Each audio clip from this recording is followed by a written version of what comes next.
নতুন বছরের শুরুতেই আমরা পিকনিক খেলতে চলে গেলাম আমাদের বাসার ছাদে। আসসালামু আলাইকুম, সবাই কেমন আছেন? আশা করি ভালো আছেন। আমি আলহামদুলিল্লাহ ভালো আছি। আবারও চলে এলাম মোমেনাস কিচেন এন্ড ব্লগে। আপনাদের সবাইকে স্বাগত।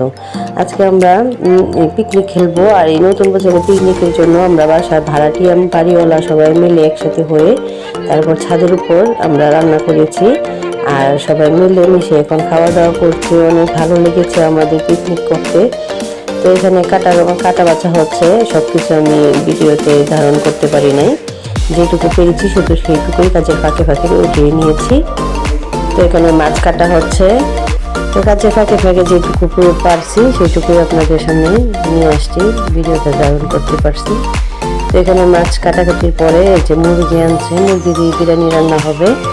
আর এখানে নতুন আলু দেওয়া হবে বিরিয়ানির মধ্যে, ছোট ছোট নতুন আলুগুলোও সবাই হাতে হাতে ছিলে নিতেছি, আর মশলাগুলোও আমরা হাতে হাতে ছিলে নিতেছি। এখানে শসা লেবু নিয়ে আসছে, শসা লেবু আমরা এখানে কেটে কুটে ধুয়ে রাখবো, আর এখানে চাল রেখে দেওয়া হয়েছে। তো এখানে দেখেন এক বাবির একটি পাখি আছে, তোতা পাখি। পাখিটি অনেক সুন্দর, তাই পাখিটিকেও আপনাদের সামনে তুলে ধরলাম। আর এই যে দেখেন বাড়িওয়ালার ছাদে টমেটো হয়েছে, আমি পাকা টমেটোটাও উঠিয়ে আনছি। অবশ্যই বাড়িওয়ালার কাছে অনুমতি নিয়ে নিয়েছিলাম।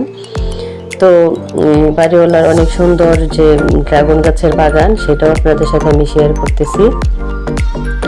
এই বাগানে অনেক অনেক অনেক ড্রাগন হয়, আর ড্রাগন ফুলগুলো অনেক সুন্দর। ড্রাগন যখন পেকে লাল হয়ে থাকে তখন অনেক সুন্দর দেখা যায়। এদিকে আদা গাছ, এদিকে ওর বলই গাছ, আর এই ওর বড়িগুলো খেতেও অনেক মজা। তো আমরা ইট দিয়ে চুলা জ্বালিয়ে আগুন ধরিয়ে দিলাম। তো এই সবাই এখানে আমরা আগুন পোহাচ্ছি, কারণ তখন অনেক ঠান্ডাই ছিল।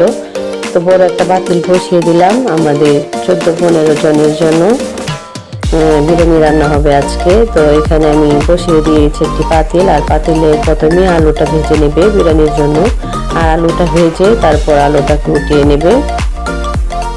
কাজের ফাঁকে ফাঁকে আমি যেটুকু পারছি সেইটুকুই আপনাদের সাথে শেয়ার করেছি। তো আলুটাও এখানে ভাজা হয়ে গেছে, এখন আলুটা উঠিয়ে নেওয়া হচ্ছে। তো এখানে বিরিয়ানিও রান্না কমপ্লিট।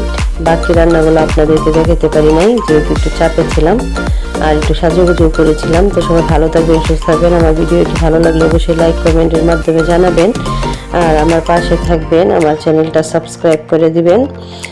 প্লিজ প্লিজ অবশ্যই সাবস্ক্রাইব করবেন, লাইক কমেন্ট করবেন, আমার পাশে থাকবেন, এবং কেমন হয়েছে এটা তো অবশ্যই জানাবেন। আমাদের ছোটোখাটো একটা পিকনিকের আয়োজন। সবাই ভালো থাকবেন, সুস্থ থাকবেন। আল্লাহ হাফেজ।